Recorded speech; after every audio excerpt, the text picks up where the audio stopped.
were studied in this observational study, and they were treated with remdesivir and.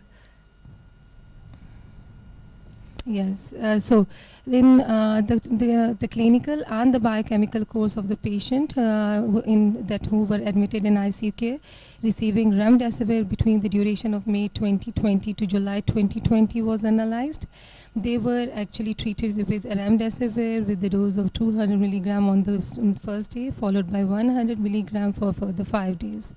The eligible patients were the patients that were fulfilling all the eligible criteria, that the patients who were on invasive mechanical ventilation, they had no other multi-organ failure, no vasopressor requirement, and the ALT levels were no less than 3 upper limit of normal, with the creatinine clearance of more than 30 ml per minute and no prior liver disease history. And moreover, they were found to have no normal liver on ultrasound. So in these patients, pre-treatment ALT levels, the liver function test, and the serially obtained hepatic enzyme levels were monitored every weekly. This was like weekly for 1 month. So around total of 15 patients were actually taken in study, and they were receiving remdesivir. However, only of these 2 patients actually developed clinical signs of hepatic injury characterized by abdominal pain, nausea, vomiting, and jaundice. So treatment was stopped on these in these patients on 3rd and 4th day of treatment respectively. However, coming to ALT and AST levels, they increased up to more than 5 times upper limit of normal in 9 patients. That make it like 60% of the patients, and it increased up to more than 3, but it remained less than 5 upper limit of normal in 4 patients, that is 26%, and less than 3 upper limit of normal in 2 patients, that is 13.3%.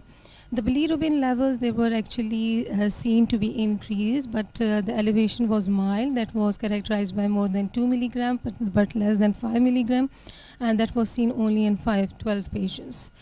When the ALT levels and the hepatic enzymes were followed, it was found that it returned to normal after stoppage of the drug, and during the follow-up of 1 month in 13 patients, but it took longer in 2 patients receiving the treatment.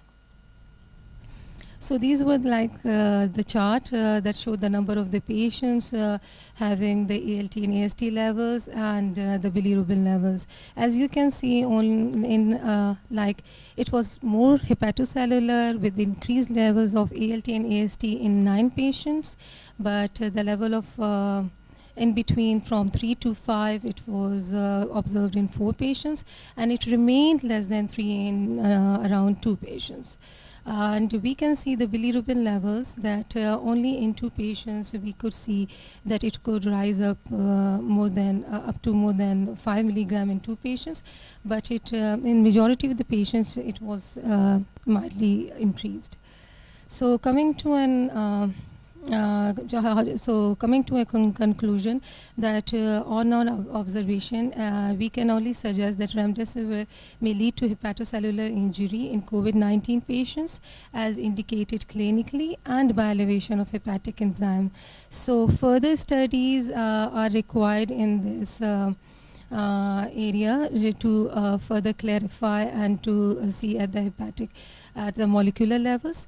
So it requires close monitoring of liver function test, and we need to be cautious while giving remdesivir in COVID-19 patients who have like prior liver disease and known chronic liver disease. Thank you.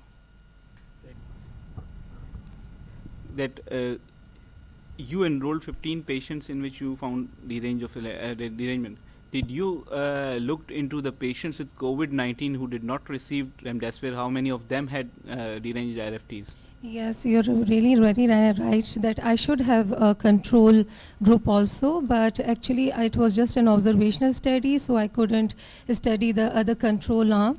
It should have been like it would have been a better option to have a control arm and a study group.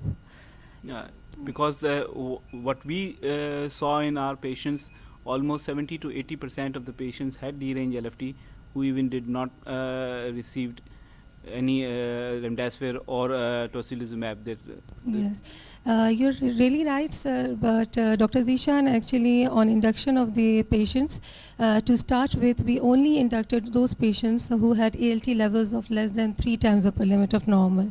The eligible criteria also contained their liver was of normal size on ultrasound, and they had no known prior chronic any liver disease or history of chronic liver diseases. Mm. Yes, sir, definitely. Yes, sir. As I mentioned that in my methods, like pre-treatment enzyme levels were actually taken and they were considered. And we mainly enroll all those patients who already had ALT levels less than 3 times upper limit of normal. Yes, sir. Only in 2 patients actually we observed the clinical signs that were characterized by jaundice, abdominal pain, nausea, vomiting. So we had to stop the treatment at third and the fourth day, and it was observed only in 2 patients. However, in the rest, it was like mildly raised, but clinically, so we could go up to a total of 5-day treatment.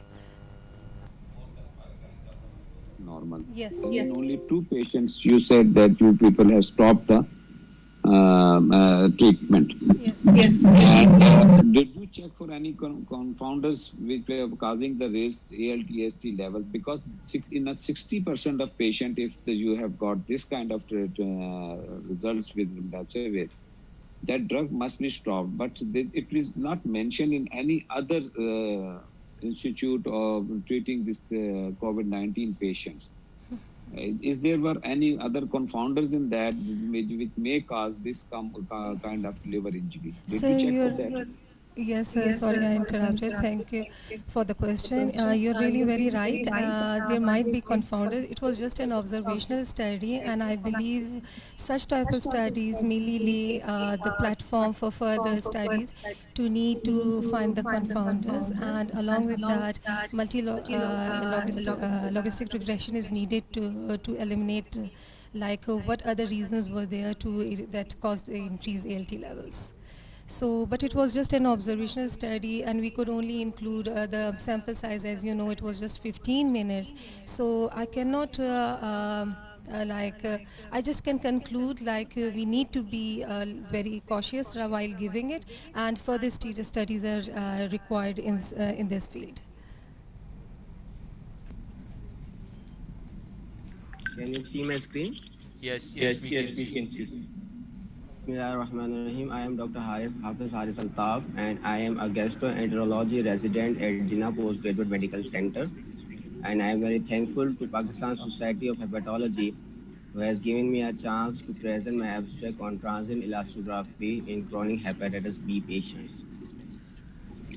My objective is to determine the level of fibrosis in chronic hepatitis B patients by transient elastography, who has not taken treatment yet.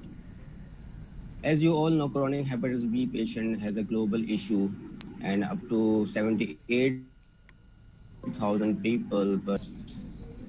So my study was an observational cross-sectional study, and it occurred at gastroenterology department of Jinnah Postgraduate Medical Center, and it occurred from 1st January to 31st July 2020. I have included all patients with either gender who were diagnosed as chronic hepatitis B by detection of HBs antigen. As you all know, a patient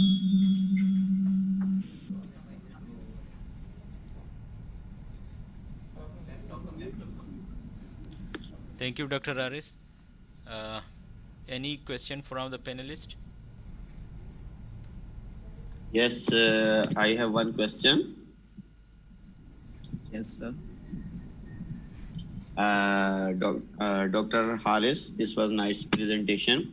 I have a question that those patients who were having low viral load, less than 2000, and they had transient elastography F3.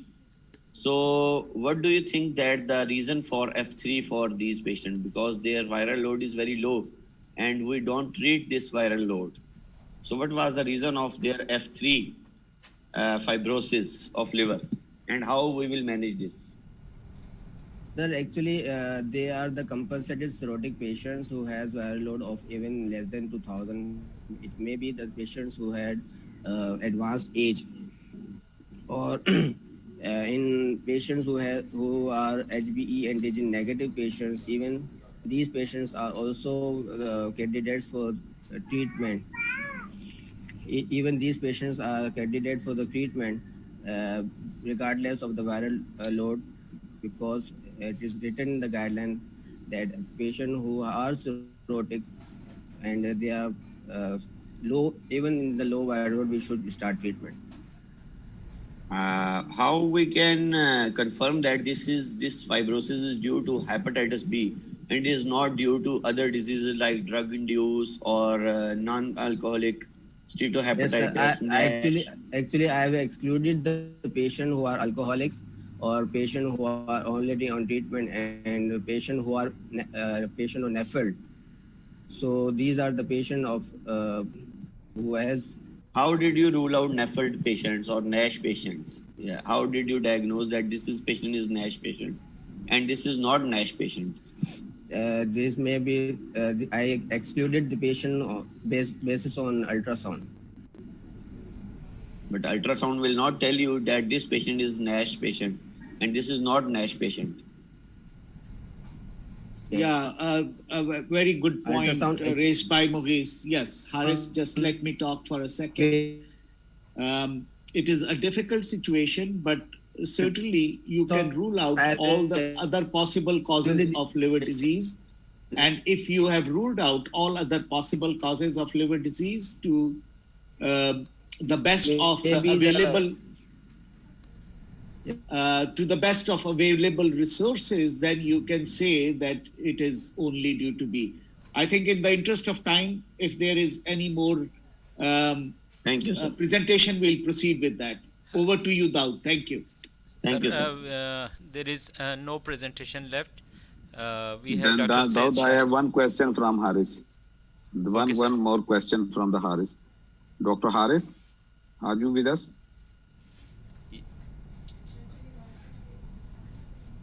I think he has left. Dr. Haris.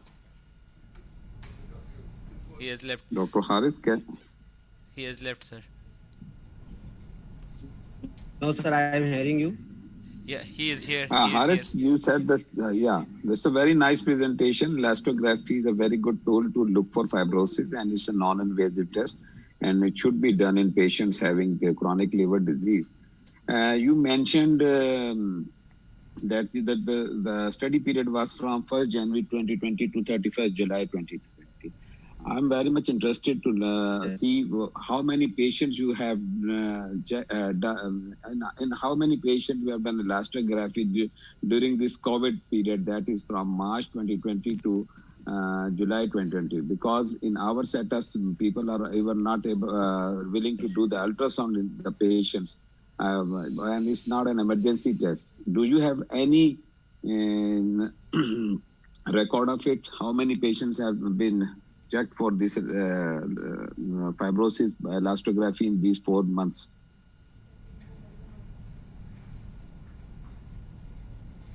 Maybe they were doing PCR before the TE.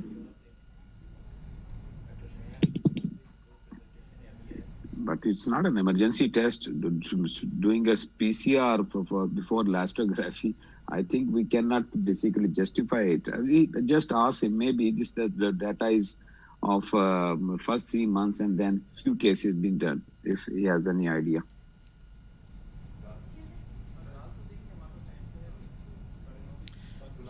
We have Dr. Thank Syed you very much. Shayan Ali with us. He has 2 presentations. The one is the etiology of drug-induced liver injury in patient presenting to the tertiary care hospital in Karachi. Dr. Shayan, please go ahead. You have just 5 minutes to complete your presentation, as we have short of time for the next session. Assalamu alaikum to everyone. Wa alaikum salam. Are you hearing, sir? Yes, we are hearing. Yes. Well, I'm Dr. Sayyid Shayan Ali, consultant physician and currently doing second fellowship in gastroenterology at JPMC Karachi. First of all, I'm thankful for all of you, especially PSH, for giving me an opportunity to present my abstract named The Etiology of Drug-Induced Liver Injury in Patients Presenting to a Tertiary Care Hospital, Karachi. My objective of this presentation is to determine the frequency and etiology both in same patient. Well, if we talk about the drug-induced liver injury, it is one of the commonest things. Are you hearing me? Yes, we are hearing you. Thank you for your valuable time. If you have any query or question, otherwise I will proceed to my next. On the basis of your studies. So isoflurane, sir, in literature, it is usually written that isoflurane is less hepatotoxic as compared to halothane, which is the commonest drug used before in general anesthesia. But nowadays, it is seen that even isoflurane has a considerable liver impairment, liver damage in the patients who underwent surgery, especially in GA. So we should be cautious and we should go for alternative and avoid hepatotoxic drug as much as we can. So do you recommend that we should avoid isoflurane? Yes, it's better depending upon the results. It is better to avoid and go for alternative which is less hepatotoxic drugs. If we talk about inhaled anesthetic agent, which include desflurane and sevoflurane. Dr. Shah, can you hear me? I'm Dr. Kashif from Lahore. It's a very good presentation. I totally agree with you. This isoflurane is causing this kind of liver injuries. And can you tell me the duration of your study, with the time period when you did this? 6 months, sir. From date to date? From 1st January to 31st July. Yeah, that is the main reason. That was because we have a personal data for that. In this time, that this isoflurane was not the original isoflurane. It was provided by some other distributor all across the Pakistan, and it really caused problem in these patients. So isoflurane itself, the original one, it is being used for many years. It was not causing any problem. So we have reported this, and this isoflurane was a contaminated isoflurane with chloroform. This was 2 days before we had a meeting with this, and we found that this was a contaminated isoflurane which caused this. But original isoflurane does not cause this kind of liver injury. So this is the basically catch in this study, that this was a contaminated isoflurane. Totally, I totally agree with you, sir, and that's why here in JPMC as well we have meeting the same thing and the proceedings which you have there, and it was found that all over country might be there is contamination, and but we basically being gastroenterologists go every one day or the other to the general surgery ward for the same purpose. They generate the consultation and get an opinion, and all the patient has similar history. They have totally normal LFTs before surgery, and after 1 day, within 24 to 48 hours, develop severe hepatitis secondary to probably inhaled drugs, anesthetic agents. We have one more question from Fakhir Ali Qazi. Please, Dr. Fakhir. Thank you, Shayan. Good presentation. Can you please tell me how did you establish the causal relationship between drug and liver damage? And what was the R value? And what was the pattern of injury, whether cholestatic, hepatic, or mixed? Well, I already described in the presentation, basically most of the time the patient has fall into milder form of liver impairment and falls into category grade 1. We label the patient as having grade 1 when the ALT is less than 3% of normal. Likewise, if it falls from 3 to 5%, then it's fall into category 2, grade 2. And if the patient has 5 to 10% rise in the ALT from the normal, it is grade 3. If it is greater than 20, then it falls into severe form, which is grade 4.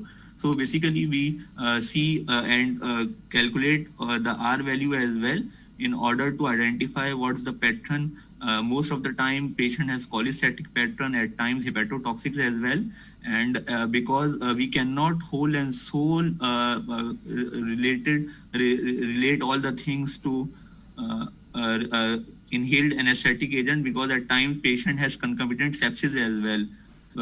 Patient might go for in surgery and basically has prolonged surgeries, which leads to the sepsis, and ultimately patient may have a poor outcome. So concomitant sepsis factor is definitely there, but most of the time the patient who gets recovered has milder form, which constitute 37% patient in our study. Thank you, Dr. Syed Shayan. You have one more presentation, the etiology of upper GI bleed in patient presenting to the tertiary care hospital of Karachi. Please go ahead.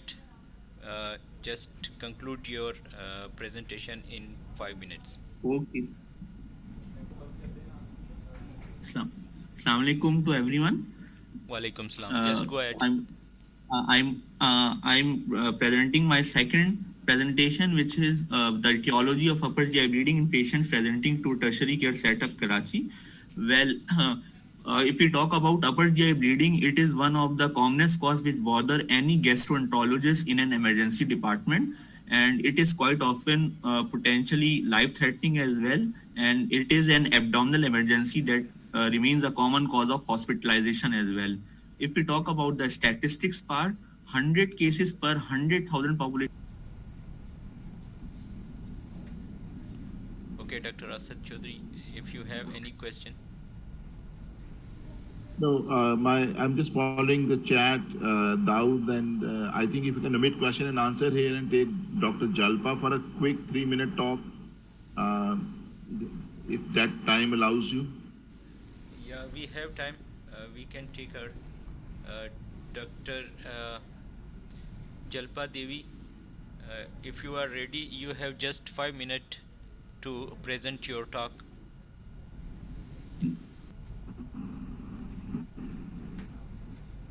Dr. Jalpa, while you set it up, you can, I'm sure you know a lot about what you are presenting. You can go on and then you can quickly go touch through the slides.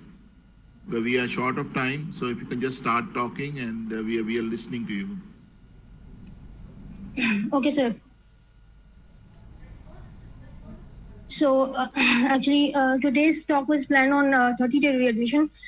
And thank you so much for giving me this actually opportunity. And it was 30-day readmission after esophageal varices patient. So as you know that patient is having like esophageal variceal hemorrhage is a very fatal emergency. And my aim was to see the 30-day readmission and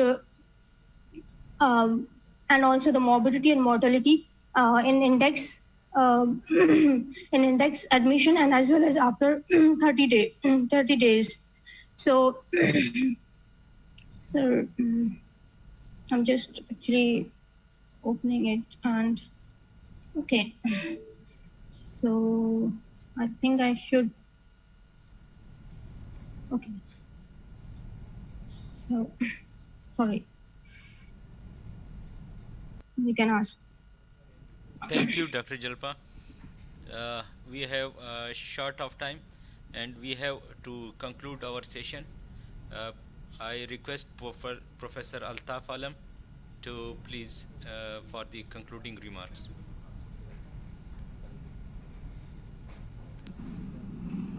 Dr. Daud, it's Dr. Asad Chaudhry here, and okay, Professor Altaf. I see him, but it remains for me to thank everybody and who have joined, and a lot of encouragement to see our young guns presenting data from their hospitals. And also on behalf of the organizing committee, I must say that we are learning with this virtual platform. And I regret actually there are a lot of glitches, but that's how it's going to be. And maybe next virtual meeting, if it all happens, we'll be much comfortable with that. And thank to all the panelists, and I can see a very respectable hepatologist, international, Dr. Paul Coe here on the screen also. I would like to hear a few words if Dr. Paul is here before we wrap up the session. Can you hear me? Yeah, Dr. Paul, yes, we hear you. Oh, thank you. Good morning to you. It's evening for me. I just got back from clinic, but it's so nice that you got together and you managed to assemble such a wonderful conference. And I think with these virtual conferences, we're all learning. So we'll all learn together, and I'm looking forward to the next several days of a robust discussion. We all face the same challenges. And again, thanks so much for the kind invitation. Thanks, Dr. Paul. It's a pleasure to have you with us.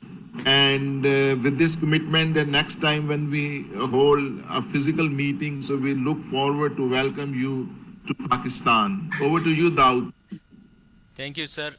Thank you, everybody, and thank you, the panelists, for a nice session.